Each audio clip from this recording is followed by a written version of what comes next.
Bonjour à tous et bienvenue dans Souvenirs d'écoliers. Aujourd'hui, j'ai le plaisir d'accueillir Noum Diawara. Bonjour Noum. Bonjour. Ça va? Ça va très bien. Alors, tu es comédien, le grand public te connaît notamment pour ton rôle de Charles. Charles Coffey. Donc, qu'est-ce qu'on a fait au bon Dieu? Et si tu es là aujourd'hui, c'est évidemment pour nous parler de ton enfance, de ta scolarité, mais aussi d'un projet qui va sortir en 2025, Enquête en famille. Exactement. Une série en 6 épisodes, produite par Dominique Farrugia, dans laquelle tu joues aux côtés de Clémentine Salarié et Bernard Lecoq. Exactement. Qu'est-ce que tu peux nous en dire? Est-ce que tu as le droit d'en parler? Je peux en parler. Je joue le collègue de leur fille, joué par Naïma Rodrigue, et qui est capitaine. Et moi, je suis lieutenant de police. Ouais, je joue un t'es policier. Exactement. Je mène l'enquête, je résous les crimes, je mets les gens en prison. C'est ma nouvelle vocation maintenant. Faire la justice, faire le bien autour de moi. Le Sur bien. TF1. Oui. Faire le bien. Et dans les prochaines semaines et prochains mois, c'est quoi pour toi? Et bien là, je prépare le nouveau spectacle. Donc là, je fais les comédie clubs, je teste les vannes. Et Ton spectacle? Exactement. Mon deuxième spectacle. C'est un... One-man show. Ouais, one-man show? Ouais.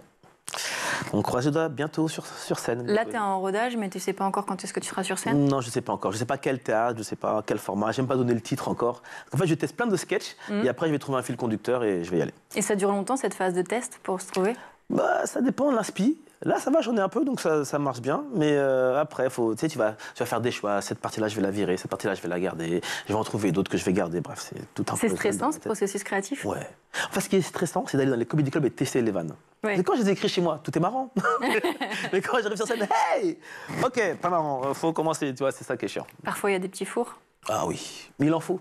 Parce que quand tu tapes un petit four, tu dis plus jamais de ma vie, il faut que ça m'arrive. Donc tu redoubles d'efforts pour écrire, pour que ce soit meilleur. Ça aide, hein, les fours, en fait. Hein. On va regarder un petit peu derrière maintenant, si tu es OK. Où est-ce que tu as grandi? J'ai grandi Paris 19e, avec métro Crimée. J'étais à l'école Matisse. Ah oui, c'est précis. Bah, c'est précis, tu me demandes où j'ai grandi. L'école Matisse, dans le 19e, mon école préférée. C'est vrai? Ah ouais, j'aimais bien l'école Matisse. J'aimais bien le 19e. En face de la piscine, on était bien dans le 19e. Après, j'ai fait collège Edmond Michelet. Après, j'ai déménagé là et je suis allé à Vauréal.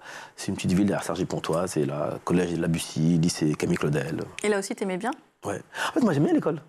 J'aimais l'école parce que pour moi, l'école, c'est la récréation. Ah, mon père et moi étaient assez durs. Donc à la maison, ça marchait droit, c'était carré. Alors qu'à l'école, il n'y avait pas mon père. Donc c'est les copains, c'est la rigolade. Il était au courant de ça? Il était au courant, tous les trimestres, il était au courant quand il y avait avertissement à travail et conduite. Mais je nous ai grondé une fois et pas tous les jours. Donc c'était bien. Et ton enfance, c'était comment? Déjà, vous étiez combien de frères et sœurs? On est 4. J'ai 2 sœurs et un frère. Et c'était cool. Enfin, on était... Toi, tu te situes comment dans la je suis le fratrie? premier. Ah, t'es l'aîné? Ah ouais, c'est ça le problème. T'as eu l'impression que tu devais être parfait? Non, mais j'ai pas l'impression, j'avais pas le choix. Mon père dit, t'es l'aîné, tu dois donner l'exemple, t'es le grand frère. Sauf que c'est mes frères et sœurs qui étaient plus carrés, plus sérieux que moi. Moi, j'étais le rigolo, j'ai toujours été celui qui perturbe, qui rigole. Donc, Depuis tout petit? Ouais, c'est le problème. Et c'est pour ça que ton père était dur avec toi? Ah oui, mon père dur avec tout le monde. Mon père voulait que je fasse l'école militaire. Donc c'est pour te dire à quel point il était carré. Mais moi j'ai un problème avec la hiérarchie et l'ordre. Oui, on ne te voit pas, non? Non. Il m'aurait viré ou il m'aurait mis en prison militaire. Enfin, maintenant, tu es policier, je te rappelle. Maintenant, je suis policier. Comme quoi? Qui l'eût cru? Et en parallèle, ta maman, elle était comment? Ma mère, très cool. En fait, c'est le yin et le yang. Tu vois, c'est bon et mauvais flic à la maison. Tu vois, mon père, c'est le mauvais flic, ma mère, c'est le bon flic. C'était, oh, vas-y, c'est pas grave. Concentre-toi, tu vas y arriver. Merci, maman. Et papa. Enfin, voilà, c'est... Mais vous aviez peur de votre papa? Oui. Ça, c'est Est-ce que tu as vu mon père dans Qu'est-ce qu'on a fait au bon Dieu? Oui. Voilà. Quand ma mère a vu le film, elle m'a dit, t'as parlé de papa au réalisateur? Parce que mon père, c'est la même. Et d'ailleurs, quand Philippe avait écrit le film, il m'avait demandé si la famille africaine était crédible. J'ai dit, bah, là, mon père, il est un peu plus comme ça. Et donc, le personnage du film ressemble beaucoup à mon père dans la vraie vie. Donc, c'est pour donner une image de qui est mon père, tu vois. Donc, c'est très... Et il rigolait pas beaucoup? Non, il rigole pas. Mon père, c'est l'armée. Même si t'as un enfant qui est drôle et qui fait des blagues, il était... Non, mon père ne rigole pas. Non, mon père, c'est pas... Pas avec ses enfants, en tout cas. Très sérieux. Il est comme Thomas, il dit ça, il est venu en France pour une mission. Il faut qu'on aille à l'école, qu'on fasse des études et qu'on ait un travail. Les histoires de blagues, tout ça, là, c'est pas du sérieux. C'est pas... Bah, comment il a pris ta vocation, alors? Mais c'est que je ne l'ai pas dit. En fait, c'est marrant, c'est qu'il ne savait pas trop ce que je faisais. Et à un moment, je lui ai dit, c'est bon, j'ai trouvé du travail. Il m'a dit, ah, qu'est-ce que tu fais? J'ai dit, j'écris des textes avec Jamel Debbouze à Canal+. J'ai pas dit que je faisais, tu vois, j'ai pas dit que je montais sur scène. Et donc il m'a dit, t'es payé pour ça? Je dis, ok. Sauf qu'un jour, ma tante m'a vu à la télé, et elle a appelé mes parents, ah, j'ai vu nous à la télé, ah! Mon père, mais c'est quoi ton travail? Et donc là, il a fallu expliquer, il n'était pas content, parce que pour lui, c'est pas un travail de faire des blagues à la télé et tout ça. Mais bon, après, il n'a pas eu le choix. De toute façon, c'était mon travail. Donc, Et après, il est venu te voir sur scène? il est venu tard. Il est venu très très tard. Il est venu, et encore il est venu parce que les voisins ont dû lui dire bah ton fils, qu'est-ce qu'il fait? Et comme il avait honte de peut-être pas savoir ce que je faisais, il est venu. Mais il est venu une fois. Une fois. Oh, mais ça me va moi. Parce que moi je parle de lui sur scène. Donc comme je m'attendais à ce qu'il vienne pas, j'étais content. Il m'a pas revu le jour où il est venu d'ailleurs. Ah non, j'étais là sur scène en train de faire mes petites impros, là là, et j'ai reconnu sa silhouette. Ça fait bizarre, hein? Quand tu es sur scène et tu fais des blagues. Ah ouais. Je fais des blagues cochonnes, de cul, des trucs comme ça. Et tout à coup, je vois mon père, je fais ah, oh, oh, oh. Ah, ça m'a. Tout l'intérieur de mon corps s'est brisé. J'ai fait oh, il est là. J'ai plissé les yeux, je fais ah ouais, c'est lui. Et là, c'était plus pareil. Pas la fin du spectacle, c'est plus la même. Là, une fois que je l'ai reconnu, c'était pas. Donc très poli, très courtois. Et qu'est-ce qu'il t'a dit lui à la fin? Rien. Ah, rien, pas un mot? C'est mon père. Il m'a juste dit viens dire bonjour aux voisins. J'ai dit bonjour les voisins, bonjour, merci d'être venu, sans me prévenir. Après, j'ai appelé ma mère maman, tu sais que ton mari, il est ici, là? Ah bon? Parce que je l'ai appelé, il répond pas, oui, il est là. Et puis on n'en a jamais parlé. Et ta mère, elle en pense quoi? Ma mère, elle n'est jamais venue. En fait, bizarrement, tu sais, je viens d'une famille assez pudique. Ça veut dire, ma mère, ça la gêne. Quand je passe à la télé, quand on me reconnaît, quand elle me disait, quand elle allait au travail, qu'il y avait des affiches de moi dans le métro, elle était gênée un peu. Donc ils sont très pudiques, donc ils sont contents que j'ai un travail. Parce qu'il dit, bon, c'est son travail. Mais c'est pas des gens très volubiles sur le fait, ah, c'est bien, tu travailles, ok, tu tournes, ok, c'est très bien. Mais ils vont pas se prendre cette notoriété qui va être la tienne à leur compte, quoi. Pas du tout. Ah, même s'ils préfèrent, ils en parlent pas beaucoup. C'est si on leur en parle, oui, c'est mon fils. Mais sinon, c'est pas du genre à dire, ah, c'est mon fils. Non, non, très pudique, très discret. Et l'entente avec tes frères et sœurs à la maison, ça se passait comment? Ah, ça se passe bien, bon, nous, c'était la bagarre, les rigolades, non, c'était très très cool. Très cool. Mon petit frère, j'avais 2 sœurs, donc je jouais beaucoup avec mes sœurs. Et puis quand mon petit frère est arrivé, c'était mon meilleur pote. Et aujourd'hui? Toujours. Et lui, il est papa, il a 2 enfants, donc je suis tonton. Donc, Et eux, comment ils jugent ton travail? Alors, il y a ma sœur et mon frère, il y a eux qui m'ont dit c'est très bien. Mon autre sœur m'a dit ne fous pas la honte. Voilà. Ah, j'ai une sœur, Mariam, un peu dure là-dessus, mais d'ailleurs, Mariam n'est jamais venue me voir d'ailleurs quand j'y pense. Oh. Une anecdote, attends. Mais ma sœur, pour moi, c'est la plus drôle de la famille. Ma mère lui dit pourquoi tu vas pas voir ton frère au théâtre? Et ma sœur lui a répondu il vient me voir au taf, lui. Et voilà, ça c'est ma sœur. Mais les autres sont déjà venus plusieurs fois, mais il n'y a qu'elle qui n'est pas venue. Ça veut dire qu'elle, elle considère vraiment que c'est un travail. Oui, c'est un travail. Et pareil, c'est la pudeur aussi. Je sais pas, ça la gêne peut-être, mais on a dit non, c'est bon. La communication, elle se passe comment dans la famille? Eh ben, on parle, on rigole tout le temps entre nous. Mais dans la profondeur... Mais après, sur certains projets, il y a certains trucs, il y a toujours un peu de pudeur. Je ne sais pas pourquoi. C'est peut-être l'éducation qu'on a eue. On est très pudique sur certains aspects de la vie. Tu dirais que tu as eu une enfance heureuse? Oui, j'ai bien... Oui, c'était cool, ça va. C'est pas toujours facile, mais dans l'ensemble, non, ça va, j'ai pas à me plaindre. Non, on a bien... Et à partir de quel âge tu as eu conscience que tu faisais rire les gens? Ah, ça très tôt, hein. En fait, c'est marrant, mais quand tu es au fond de la classe, que tu dis une phrase et que les gens rigolent, tu observes, tu dis ah, il a rigolé, et tu as toujours envie que cet effet-là se reproduise. Donc tous les jours, tu vas essayer de trouver un truc pour faire rire tes potes, faire rire même les professeurs. Et en fait, c'est un truc qui devient une habitude. Et tu es content en fait, de faire ça, tu dis oh, ils ont passé une bonne journée, j'ai rigolé, tout le monde a passé une bonne journée, et c'est cool. Et c'est un truc que tu. Tu es très positif, non? Toujours. Moi, je crois que les trucs de pensée positive, j'ai toujours grandi avec. Moi, si je passe une journée, j'ai pas rigolé, il y a un truc, c'est pas bon. J'ai raté un truc dans la journée. Non, faut qu'on rigole. La vie est dure, parce que mes parents nous ont appris que la vie était dure. On dit on est venu en France pour vous donner la chance, parce qu'au pays, c'est compliqué. C'est quel pays d'ailleurs? Moi, je suis d'origine malienne. D'accord. Donc ils disent on a galéré, nous on allait chercher l'eau du puits, tout ça. Donc là, t'es là. Vous avez l'eau du robinet, profitez de la chance que vous avez. Et puis nos parents nous ont envoyé très tôt. T'écoutais leurs histoires? Bien sûr. Bon, des fois, ils exagéraient. L'histoire de lion et de hyène, bon, des fois, je dis, oh, papa, doucement. Mais des fois, ils mentaient un peu. Mais ils nous ont toujours envoyé très tôt. Tu savais qu'ils mentaient? Ah, des fois, j'étais chaud quand même. Oui, donc je me suis réveillé, le lion est passé devant ma case. Wow, papa, doucement. Oh, on a vu le roi lion, c'est pas comme ça que ça se passe. Hein. Mais très tôt, ils nous ont envoyés au village. Tu vois, ah oui, donc déjà tout de suite, ouais. Voilà. Et là, on a compris ce que c'était, que la chance qu'on avait, tu vois. Parce que marcher une demi-heure pour aller chercher l'eau, puis revenir, pas d'eau, pas d'électricité, tous ces trucs-là. Ils voulaient qu'on vive à la dure, qu'on comprenne. Donc là, et d'ailleurs, c'était la menace quand on était petit. Si tu travailles mal à l'école, tu vas au village. Non, je vais rester ici. Et à quel âge t'es allé au village pour la première fois? Je suis allé très tôt. Je crois que dès 7-8 ans, je suis allé en Afrique très tôt. Donc tout de suite, t'as compris, t'as mesuré ta chance. Voilà, j'ai compris. Moi, je suis pas le genre de mec qui fait des batailles d'eau. Non, j'ai compris très tôt T'as compris qu'on gâche pas l'eau. on gâche pas l'eau. Il y a des trucs, voilà, j'y arrive pas. Il y a des trucs que j'arrive pas à faire. Non, non. À l'école, t'étais quel genre d'élève? C'était à des capacités, mais préfère bavarder. Voilà. Et il y a des matières où c'était assez simple, où j'y arrive facilement. Ouais. Mais sinon, je suis au fond en train de rigoler avec tout le monde. Et des fois, ça fait qu'il y a des matières, tu peux pas tricher. Mais en général, je m'en sortais moyennement. Et t'as passé comme ça les classes J'ai comme redoublé. Hein. J'ai redoublé la seconde. Ça, c'était dur. C'est dur parce que comme ma soeur est juste derrière moi, après elle aussi, elle arrive en seconde. Donc on est tous les deux en seconde. Pas dans la même classe, mais par rapport au niveau, par rapport à ton ego, ça fait... Ah. Et t'as redoublé la seconde et après t'as eu ton bac? Ah oui, après j'ai eu mon bac. Après j'ai travaillé. Après je pouvais pas laisser ma petite sœur me dépasser. Là c'est l'ego. Je vais alors là, elle va pas me dépasser. Je suis dans la maison, c'est ta petite sœur a eu son bac et pas toi. Non, pas possible. Non, c'est pas possible. T'avais beaucoup d'amis à l'époque, t'étais populaire? Oui, ah oui, moi je connaissais ceux qui étaient dans ma classe, ceux qui n'étaient pas dans ma classe. Moi je connaissais tout le monde. Moi je rigole avec tout le monde. Du plus gros intello à la plus grosse Kaira, moi je suis pote avec tout le monde. Est-ce que tu gardes quel bon souvenir comme ça spontanément te vient en tête que tu garderais de ta scolarité? C'était quand j'ai déménagé à Varal, on a fait une fête de fin d'année. Comme aux États-Unis, ici, ils voulaient faire un sol de bal de promo. Ouais. On en a fait une fois. Et c'était marrant parce que on pensait qu'on était comme dans les séries américaines. Donc ça, c'était cool. C'est la première fois que tu vois ça, tu fais oh. En plus, j'avais déménagé, j'avais quitté Paris pour aller en banlieue, mais tu sais, zone pavillonnaire, tout ça. Donc là, c'était vraiment, j'étais en Amérique, quoi. J'étais putain, comme les États-Unis, comme dans les séries américaines. Donc ça, c'était cool. Est-ce que tu avais une matière ou un prof préféré? Moi, j'aimais bien l'anglais. Je sais pas pourquoi j'ai toujours été bon en anglais. Tu es bilingue maintenant? Yes, a little bit. I'm fluent, like everybody say. Non, ça c'est grâce à Netflix aussi, parce que je regarde tout en VO maintenant. Mais j'aimais bien l'anglais. Mon prof de français, je sais plus comment il s'appelle. Comment s'appelle mon prof de français?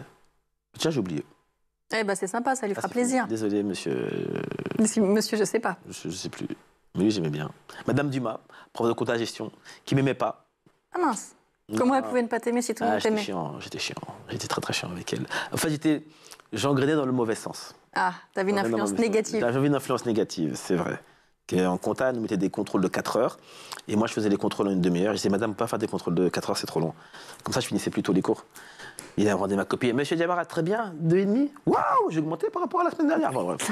Il disait, mais il se fout de ma gueule, il est arrogant. Voilà. Est-ce que l'école, pour toi, c'était un lieu qui t'inspirait des sketchs? Bizarrement, à l'époque, je pensais pas vraiment sketch. C'était vraiment, c'était la rigolade. Voir tu voulais t'amuser tout le temps, quoi. Je voulais m'amuser, quoi. C'est bizarre, c'est que en fait, je crois qu'à l'époque, j'ai pas pris conscience de l'importance de l'école. Je pense. Je me rappelle, quand j'étais petit, mon père me disait, faut être premier ou deuxième. Et je comprenais même pas le sens. Faut être premier ou deuxième de quoi? J'avais pas tilté. Je sais que si demain j'ai des enfants, c'est pas comme ça que je leur expliquerai à l'école. Je leur expliquerai pourquoi c'est bien de travailler, pourquoi. Mais quand mon père me l'avait expliqué, j'avais pas compris. Et du coup, tu n'étais pas premier ou deuxième? Non, je ne savais même pas ce que ça veut dire. Après, j'ai compris plus tard que premier de la classe, c'est ok, d'accord. Mais ça m'a jamais. J'étais pas en compétition. Tant que je passais mes classes, ça me suffisait. Ouais, c'est bizarre. Quel regard tu portes sur l'école? Avec le recul, je me dis, j'ai un peu fait chez les profs. Ouais. J'avoue que j'étais pas. Tu fais ton mea culpa? Je fais mon mea culpa. C'est pas un métier facile. Voilà, désolé, je savais pas. Mais aussi, oui, pédagogiquement parlant, vous auriez dû être meilleur. Vous auriez dû me motiver ou nous parler différemment pour nous faire comprendre l'importance. Bon, vous ne l'avez pas fait, il y a d'autres élèves, je comprends. Mais voilà, je regrette un peu. Mais c'est vrai que... T'as des regrets maintenant par rapport à ta scolarité? Non.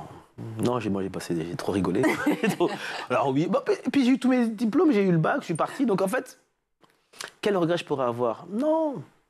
Oui, des fois, j'étais un peu chiant, c'est vrai. Mais j'ai pas envoyé des profs en HP, quoi. Bravo, félicitations. Si tu avais une baguette magique, qu'est-ce que tu changerais dans l'école? Si j'avais une baguette... Eh ben, en fait, l'orientation. Ouais. Parce qu'en fait, on ne sait pas vraiment... On savait qu'il fallait à l'école, qu'il faut faire un bac L, S ou ES. Mais peut-être qu'il faudrait me dire plutôt, si tu veux faire tel métier, ou nous expliquer c'est quoi l'après-bac. Parce que tu as ton bac, tu penses que c'est une fin en soi, et après tu arrives et tu fais « Oh, qu'est-ce que je fais? Je dois faire un BTS, je dois faire une fac, je dois faire un IUT. » C'est juste ça où j'étais pas... Mais aussi parce que j'étais un mauvais élève, peut-être que j'ai pas écouté quand on m'expliquait. Non, c'est vrai qu'on n'est pas trop aiguillé. Donc moi, je pensais que j'étais pas trop aiguillé, et c'est vrai que pendant longtemps, j'ai pas su quoi faire. Ah si, je vais te dire un truc, ce qui s'est passé. Vas-y. Quand j'étais en 4e, quand j'arrive à Vauréal, Tu sais, on remplit des petites fiches de renseignements, là, nom des parents, frères et sœurs. Bon, moi, j'avais une technique pour pas qu'ils appellent mon père, parce que je savais que c'était un mauvais élève. Donc, je mettais père chômage, mon père travaillait. Hein. Mère 1 au foyer, mère 2 au foyer. Parce que je sais très bien que les profs, s'ils savent que tu es une famille polygame, ils n'appellent pas tes parents. Bref. Pourquoi? C'était l'époque. Hein. Ils disaient, ils parlent pas français, tout ça. Bon, j'étais dans le cliché, mais ça marchait. Et donc, ils mettaient toujours ça dans mes fiches de renseignement. Comme ça, ils hésitaient toujours à appeler mes parents. Ils disaient, ah, vas-y, ça sert à rien, ils vont pas parler français, ils vont pas comprendre. Ils vont pas... Bref. Et on devait dire le métier qu'on. Le prof disait, mettez le métier que vous voulez faire plus tard. Et moi, à l'époque, je voulais être vétérinaire. J'allais marquer vétérinaire et la prof, je me rappelle, elle a dit, et éviter les éternels vétérinaires astronautes. Et là, ça a cassé une vocation. Je te jure, c'est vrai, elle m'a cassé dans mon délire. J'allais marquer vétérinaire, donc jusqu'en 4e, je voulais être vétérinaire. Après, je savais plus ce que je voulais faire. Et donc après, j'ai rien mis. Oh non. Et, non, c'est vrai. Hein. Et c'est en seconde qu'après, j'ai retrouvé ce que je voulais faire. Parce qu'à la base, moi, je voulais travailler avec Dorothée. Avec Dorothée, au club Dorothée? Exactement. Je lui ai dit qu'il y a Dorothée, Jackie, Corbier et Noum. C'était mon but. Ah putain, elle est vraiment bien dans le paysage. Mais c'est exactement ça. Il manquait un Renoir, t'as pas remarqué? Oui, c'est sûr. Il en manquait. Et moi, c'était ça que je voulais faire. Et donc, c'est pour ça que j'ai commencé après, à partir de là, réfléchir à des concepts d'émissions télé. Après, j'ai envoyé des concepts d'émissions à Canal+, et tout ça. Mais t'as quel âge à ce moment-là? On a quel âge? 15 ans. Ah oui. Donc à ce moment-là, tu réfléchis déjà à des concepts d'émissions télé? Ouais, parce que je me dis, parce que Dorothée c'est terminé, je me dis pourquoi il n'y a plus Dorothée? Ça c'était bien comme émission, je la regardais et tout ça. Donc je voulais refaire une sorte de nouveau club Dorothée et tout ça. Et alors, ce projet a donné quoi? Non, ça n'a jamais marché. Canal+ te répondait pas à tes propositions? Non, il voulait pas de club Dorothée. Peut-être que j'aurais dû envoyer ça à Gulli. Ça existait peut-être pas? Ça existait pas, c'est vrai. Si tu dois te projeter dans le futur, l'école de demain, tu la vois comment? Est-ce que tu as déjà vu les écoles façon Montessori, trucs comme ça? Oui, très bien, oui. Tu vois, ces écoles, elles ont l'air cool, hein. Tu viens, on laisse l'enfant se développer comme il veut. Mais d'un autre côté, j'ai vu les écoles japonaises où les petits, ils ont 6 ans, ils savent nettoyer leur salle de classe, ils savent faire à manger, faire de la couture, et ils sont déjà plus adultes que moi à 6 ans. Je sais pas si tu as vu ces reportages, et genre au Japon, chaque élève, ils nettoient leur classe en partant de... Il y a un côté où on les pousse à devenir adultes et indépendants, qui est plutôt pas mal aussi. Donc je suis en mélange entre les deux, entre les laisser faire ce qu'ils veulent comme des hippies, et d'un côté leur apprendre la vie, c'est quoi. Et t'imagines à 6 ans, ça fait faire à manger? Ouais, c'est vrai que c'est pas mal, ouais. C'est pas mal, hein. Moi j'ai su faire des pâtes à 25 ans. Ah ouais? Ouais. C'est un peu tardif. Moi j'appelais que les pâtes de Picard, donc micro-ondes c'est facile. Mais dans l'eau, le sel, l'huile, attendre que ça frémisse 10 minutes, je savais pas ça avant. Là je l'ai appris en regardant sur YouTube. Ah ouais? Ah ouais. Donc du coup l'école de demain, ça serait un mélange entre une extrême liberté et en même temps beaucoup de travaux pratiques. Voilà, c'est ça. C'est possible, hein? C'est possible, il faut faire un mélange de ce qui se passe. Moins de cours en fait, moins de théorie. Non, en fait, de la théorie spécifique sur ce que tu veux faire. En fait, il faudrait qu'il y ait des grosses... peut-être au début, un truc de...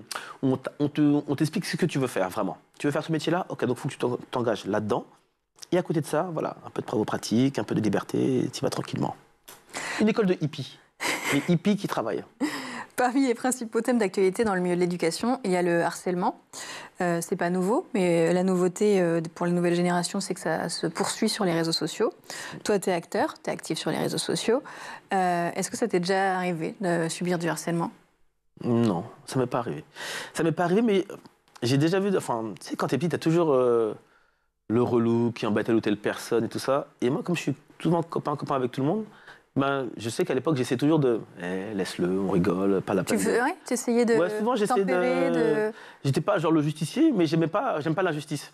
Donc quand je pouvais aider quelqu'un, je le faisais. Vu que je connaissais vraiment beaucoup de monde, ben, souvent j'essayais d'arranger les choses. Mais c'est vrai qu'aujourd'hui, ça doit être compliqué. Quand tu es à l'école, tu te fais embêter à l'école, après tu te fais embêter sur les réseaux sociaux, ça doit être très compliqué. Je sais, mais j'avoue, on n'a pas connu ça à l'époque, on n'avait pas de portable. Donc ça doit être différent aujourd'hui, ça doit être plus difficile. Et j'ai envie de dire, ou bien tu te coupes des réseaux sociaux, mais si tu te coupes des réseaux sociaux, tu te coupes un peu une partie du monde, de tes amis, donc c'est compliqué. Ou tu as des réseaux fermés, où tu ne peux pas voir, mais tu vas toujours chercher l'information, parce que quelqu'un va te l'envoyer. Donc c'est très difficile, ça. C'est vrai qu'il faudrait mettre des règles assez strictes. On a parlé de ton parcours scolaire, donc aujourd'hui tu es comédien. Tu m'as dit que petit, tu aurais voulu être vétérinaire. Après, tu voulais écrire des émissions pour le Club Dorothée. Dorothée, c'est vrai. Et après?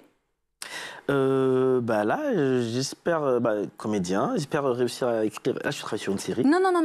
que tu as voulu écrire les émissions de télé et après, à quel moment Après, en fait, ce qui s'est passé... ta vocation finale arrive? Quand je suis arrivé à la fac, j'ai rencontré une amie. Fac de quoi? J'ai fait fac de droit. D'accord. Parce qu'en fait, voilà, comme tu sais pas quoi faire, tu vas à la fac, tu fais droit.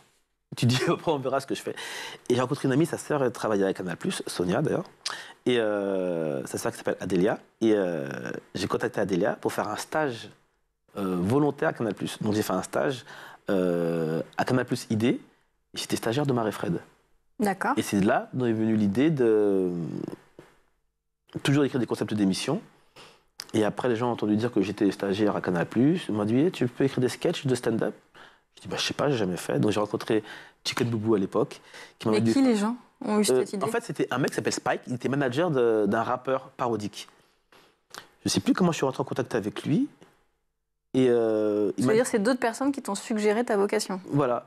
Et donc en fait, il m'a dit, je vais monter sur scène, tu vas m'écrire un sketch? J'ai dit, ok, donc je lui ai écrit un sketch. Mais comme ça, dans un café, en une demi-heure. Il m'a dit, je vais le jouer tel jour à tel endroit, viens me voir. Et je suis allé le voir. Et c'est là que j'arrive, ça s'appelle le Comedy Street Show. Et c'était la première fois que j'allais voir une scène de stand-up. Et sur cette scène de stand-up-là, il y avait Thomas Njijol, Fabrice Eboué, le comte de Boudherbala, Patson, et le mec pour qui j'avais écrit Chicken Boubou. Et donc c'est la première fois que je vois du stand-up et je vois des mecs comme moi, qui parlent comme moi, et qui font des vannes, quoi. Et très marrantes. Et je commence à paniquer, je me dis, d'accord, je suis marrant, mais c'est pas au niveau de eux, ce que j'ai écrit. Et Chicken monte sur scène, et ça marche. Une vanne, ça passe, deux vannes, ça passe. Donc, et puis plus les gens rigolent, et puis je me détends. J'étais là, ce que j'ai écrit, c'est drôle. Et c'est ça qui m'a donné la vocation. Et après, lui, il a voulu que tu continues à écrire pour lui? Ouais. En fait, ce qui s'est passé, c'est que quand il sort de scène, je dis, pourquoi t'as pas dit que c'est moi qui avais écrit? Moi, je sais pas comment ça fonctionnait. Il me dit, je vais pas dire que c'est toi qui as écrit. Et je dis, si c'est ça, la prochaine fois, moi, je monte sur scène. Il me dit, ah ouais, toi, tu montes sur scène, toi? Et là, ça me met au défi, en fait. J'ai fait, ouais, je monte sur scène. Donc, je suis monté sur scène et j'ai écrit pour lui en même temps. Et après, j'ai pris donc, il plaisir. fallait que tu écrives 2 fois plus. Ouais. Mais en fait, c'est peut-être la chance du débutant, j'écrivais assez vite à l'époque. Et puis, quand tu montes sur scène la première fois et que ça se passe bien, le kiff, le ressenti, tu dis, mais je veux faire ça tout le temps, en fait. Et j'ai kiffé. Et après, j'ai continué, et jusqu'au quelques mois après, Jamel Comedy Club, et c'est comme ça que ça a commencé. Mais à la base, j'avais pas du tout prévu de monter sur scène ou faire du stand-up. Après le Jamel Comedy Club, tu joues au théâtre? Ouais. C'est dans Amour sur place ou à emporter avec Amel Chabi, mise en scène par Fabrice Eboué, et c'est un carton. Ouais, c'était une belle surprise. Hein. C'est une pièce qu'on a... En fait, avec Kamel, on allait à Londres voir les comédies musicales. On adore les comédies musicales. Moi, mon film préféré, c'est Grease. J'adore ce film. Et on allait voir les comédies musicales. Et on se trouvait toujours qu'il y avait des pièces qui étaient cool, mais jamais qui nous ressemblaient. Et le mardi au Jamel Comedy Club, il y avait la Deb Jam. C'était une scène d'impro. Et Amel et moi, on présentait. Et je me rappelle, j'étais sur scène, donc j'appelle le prochain. C'était Tony Saint-Laurent.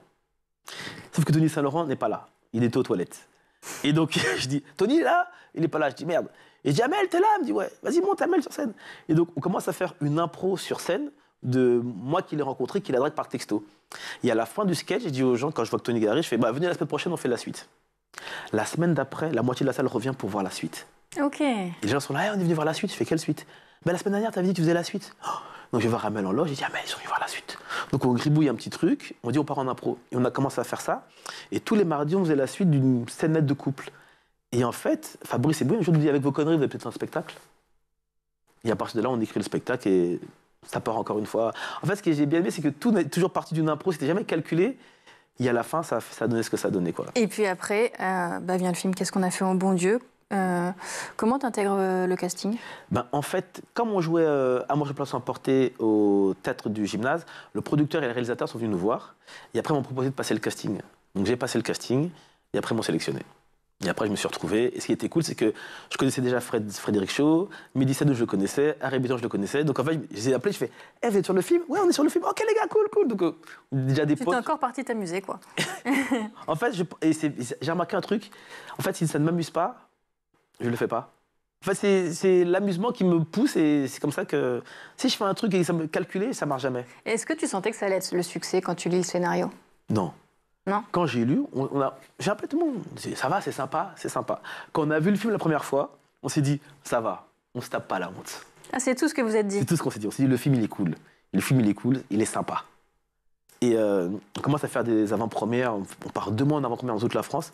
Et l'engouement, elle est telle qu'à chaque fois, à la fin du film, les gens disent « Alors, c'est quand la suite ?» On dit « Bah, attendez, le 1, il est même pas encore sorti, c'est l'avant-première. » Donc, et on voit que les gens, il y a une effervescence autour du film. Et on est un peu surpris, on dit « Bon, ok, d'accord, le film, il plaît, mais... c'est cool. » Et puis, première semaine, 1,2 million. On se dit « Wow !» Pour moi, le film, ça peut s'arrêter là. 1 million au cinéma, pour moi, ça y est, c'est génial, c'est extraordinaire. 1 million, c'est extraordinaire. Deuxième semaine, 2,5 millions. Deuxième semaine, 3 millions. Et bizarrement, tu commences à un peu avoir peur. Ça fait bizarre tout d'un coup. Tu te dis quoi, ta vie va changer? Non, en fait, on parle de toi beaucoup à la télé, la presse, le film événement, qu'est-ce qu'on a fait au bon Dieu. Tu vois, c'est bizarre. Moi, je me rappelle à l'époque, ma mère, bref, je me sépare. Donc je retourne chez mes parents. Ma mère me dit, va m'acheter des tomates à Lidl. Donc je vais à Lidl et pendant que je fais la queue, j'entends des filles derrière moi qui disent, ça peut pas être lui, qu'est-ce qu'il fera à Lidl? Et je suis là, oh, ok. Et puis tu sais, c'est bizarre en fait, tu n'es pas habitué tout d'un coup à cette notoriété parce que je pensais que j'étais un peu connu. Mais en fait, avec Jamel Comedy Club, mais le bon Dieu, ça a ramené. Ah oui, tu t'imagines le nombre d'entrées. Bah ouais, donc tout d'un coup, ça fait un peu. Tu sais, ça fait. Je sais pas, c'est. Bon, maintenant, ça y est. Ah, maintenant, je suis habitué. Quand j'achète mes tomates à Lidl, je dis ouais, c'est moi. Qu'est-ce qu'on peut te souhaiter pour la suite? Souvent, je dis du bonheur. Juste du bonheur. Pas facile, hein. Tu dis juste du bonheur, mais. Oui, parce qu'en fait, le bonheur, ça regroupe tout. S'il y a du bonheur, eh ben, ça veut dire qu'il y a du travail, il y a de la famille, il y a du sentimental, il y a tout. On doit tout te souhaiter, quoi. Ouais, mais c'est un mot. Et pas moins. Du bonheur. Juste du bonheur. Sois heureux. Et si je suis heureux, tout va. Ça va, t'as l'air bien engagé dans cette voie. Oui, c'est ça, c'est mon leitmotiv. C'est déjà la fin de l'émission, Noum. Et toi, on n'a pas parlé de toi, à l'école, comment? Parce que personne ne te pose la question à toi. De quoi? Comment c'était l'école? J'ai bien aimé aller à l'école. J'ai bien aimé apprendre. Ah ouais, la première de la classe. Ça. Non, mais je vais bavarder aussi quand même. Merci d'avoir partagé avec nous tous tes souvenirs. Avec plaisir. Merci pour ce moment que tu nous as accordé. Cool. Je vous retrouve très vite sur School TV pour un nouveau numéro de Souvenirs d'écolier.